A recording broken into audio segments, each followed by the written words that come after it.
It's your girl T here, back with the Tuesday video. I know you guys are having a beautiful, blessed day because it's just what we do. We're tea timers. We always have beautiful, blessed days. Our affirmation of the day is, I am healthy, whole, and complete. We're healthy, we're whole, and we're complete. We're tea timers. It is absolutely who we are. I wanted to get into something today called anchor thoughts. What are anchor thoughts? So I will start off by saying, in your body responds to stress and excitement in the same way. We get the same symptoms when we're stressed out as when we're excited. So if you notice, when you're stressed out and fear-ridden, your body responds in a certain way. It'll be the same way it responds to when you're excited. The butterflies, the nervousness, the tension, the throat, the chest, all of those things happening will happen when you're excited as well. The only difference between the two emotions is what your brain registers the two different body responses as, because your brain will either say you're in fear mode or your brain will either say you're excitement mode. Now, Mel Robinson either created this or talks about it. I believe she created it. She calls it the 5-second rule. So what you do is, when you're fearing something, you take 5 seconds to tell your brain, it's okay, I'm actually excited. I'm excited that this thing is actually I'm excited that this thing is actually happening for me. I'm excited that this is more than I expected it to be. So let's take, for an example, because you guys are all asking me about SP. Let's take, for example, you have a very deep-rooted fear of your SP finding somebody else.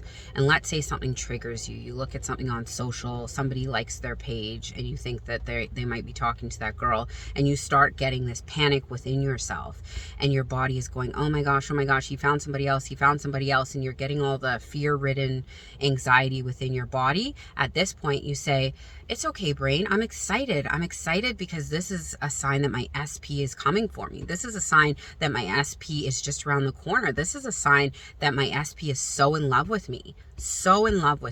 And you tell your brain you're excited, so that, because your brain doesn't know the difference, all it knows is what you're telling it. So you're telling it you're excited because your SP is coming in for you, as opposed to stressing out over the heart that some other girl who you have no idea what the deal is with her and SP, creating a story behind it.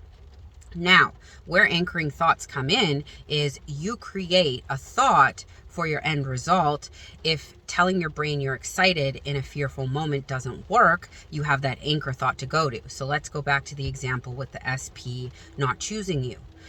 Your anchor thought might be you and your SP holding each other's hand walking down the beach. This signifies to you that you've made it, you're a couple, everything's well. So while you're having that panic-ridden moment and you're saying to yourself, it's okay, I'm excited because my SP's choosing me. This is showing me that my SP's choosing me. He has eyes for only me. This is excitement I'm feeling. And you're still not calming yourself down. It's not working for you. You can force your brain to go to that scene of you and your SP holding hands, walking down the beach. And you can say to yourself, I am so excited I get to hold hands with so-and-so down the beaches of wherever you live, Malibu.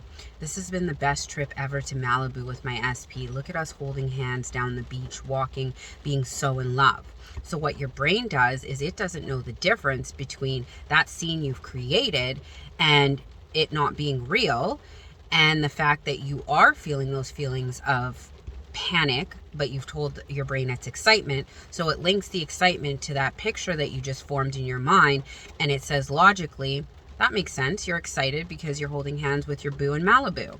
And then it teaches your body that you're excited about that manifestation because it's happened already, and it will get you out of the anxiety-ridden state, and it'll also give you a leg up on the fact that you and your SP are already together, and we're reprogramming that neural pathway by another method.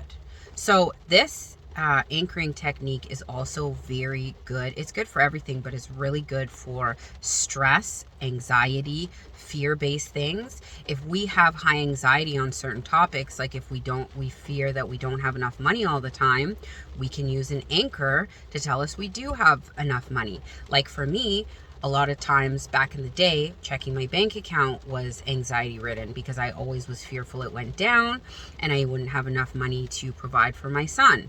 Now when I check my bank account, I have an anchor thought that every time I check my bank account, it goes up.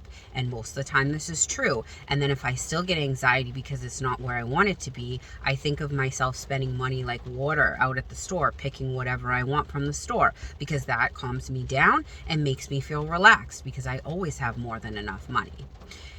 I just thought I would introduce this to you guys. I've used this technique for years, even before I knew it was called anchoring. But it works wonders. You can use it for any topic. You can do it with any situation, especially if you have anxiety. It's a brilliant technique. If you guys need more information on it, let me know. There's tons of info on it on YouTube. I just wanted to introduce it to you guys on my channel in case you hadn't heard of it before. Have a beautiful, blessed day, you guys. I love you, but not as much as y'all should be loving yourselves. Bye.